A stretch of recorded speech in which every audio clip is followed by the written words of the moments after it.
I'm currently reading a book, Tress of the Emerald Sea by Brandon Sanderson.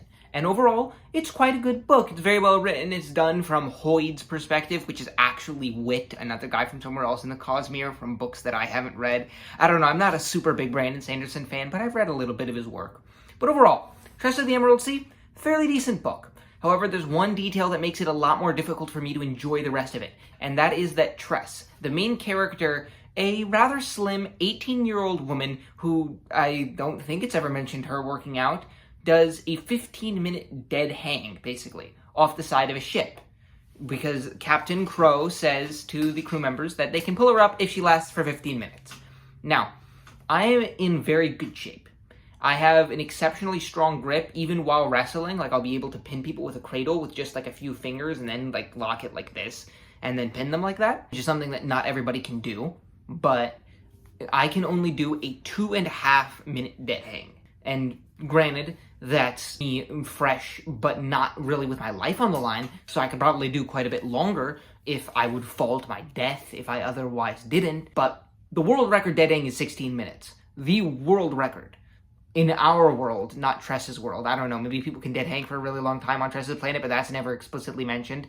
But I think even with her life on the line, I don't really think Tress realistically could do a 15-minute dead hang. And this isn't really a huge surprise because this is from Brandon Sanderson, and not to knock the guy. You know, my brother once made fun of him because of his fat, like, oh, look at, he's such a loser. This was a long time ago, but, like, he's not a loser. The man's a millionaire. Like, he's a very, very successful man, and he's got a big family. I would really hesitate to call him a loser, but looking at him, I've never looked this up, but I really doubt that he works out that much or does that many dead hangs. So I doubt that he would know what's a realistic dead hang and what isn't. And TV shows and movies and whatnot would definitely have you believe that average people can dead hang for like 20 minutes while the whole rest of the half of the episode, they can dead hang for a whole episode even. Like 45 minutes are passing and they're just sitting there on the edge of a cliff just like hanging on by their fingers. They're like, I'm gonna fall any minute now for 45 minutes. And this is one of the biggest reasons why I think it's actually very important that writers work out. If not work out regularly, then at least get themselves accustomed with physical exercise, because a lot of the physical things that characters do in movies, in TV shows, in books aren't really that realistic. They'll run and either get tired more quickly than a lot of people would, or not quickly enough. They'll be able to lift more, or I've also seen less. They'll be able to hold isometric holds, such as dead hangs, for way, way longer than the vast majority of people can. A lot of the exercise, quote unquote, not purposeful exercise, but you know what I mean, a lot of the physical stuff that happens in books isn't really that realistic in a way that I think anybody who actually would work out would be able to notice. I think it's useful for writers to try a variety of exercises, especially given the kinds of movements that they write about in books. Isometric holds, calisthenics, and cardio. Because there's a whole heck of a lot of cardio that I see characters doing in books. I don't know, maybe that's the books that I read, but they really seem to either never get gassed or they're always gassed. It's one or the other all the time.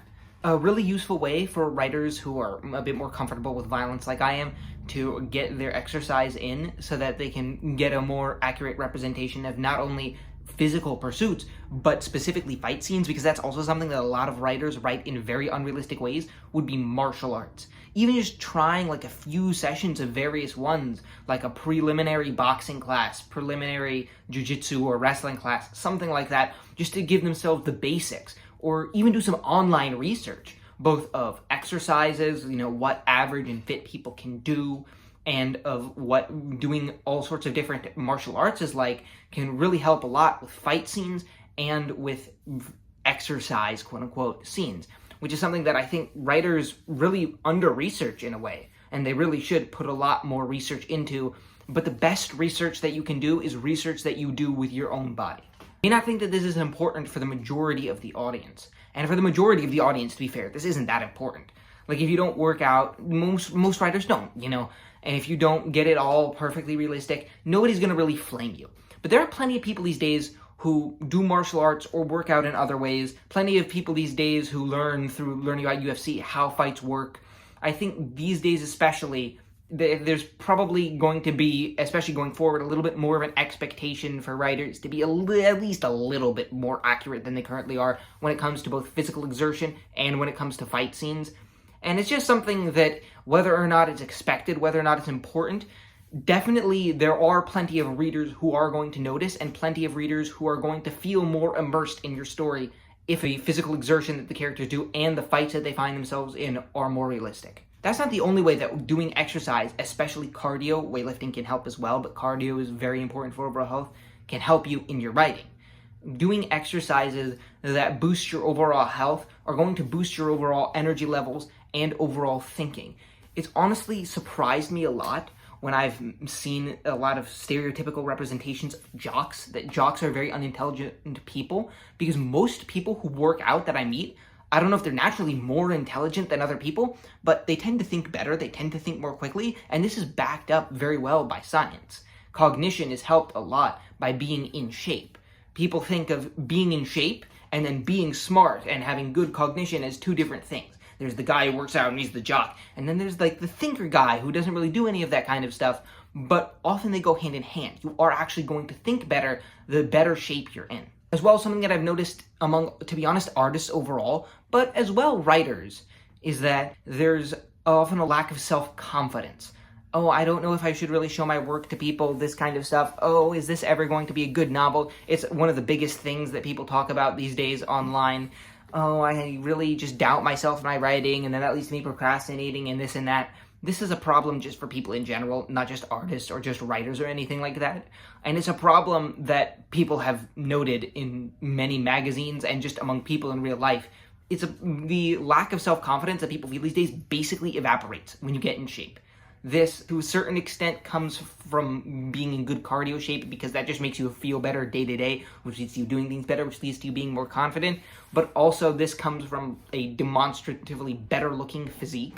So this is one of the best uses of actually gaining muscle rather than just gaining cardio fitness. But it's widely observed that being in good shape basically eliminates the problem of lacking self-confidence in the vast majority of people. Even depression, it's very, very often prescribed to people who are depressed. Doctors will tell them, start working out. No surprise that working out isn't really that common among writers, because, people who group together around a hobby that involves a lot of sitting and basically doing nothing but just like typing on your computer all day, most people don't work out. And then people who build their identities as thinkers often tend to work out even less, because it's like, they're the jocks that are but this is a very, very bad philosophy to have, because you're going to be a worse thinker if you're out of shape. So if the only exercise you get day to day is lifting up books, I invite you to go out and pump some iron.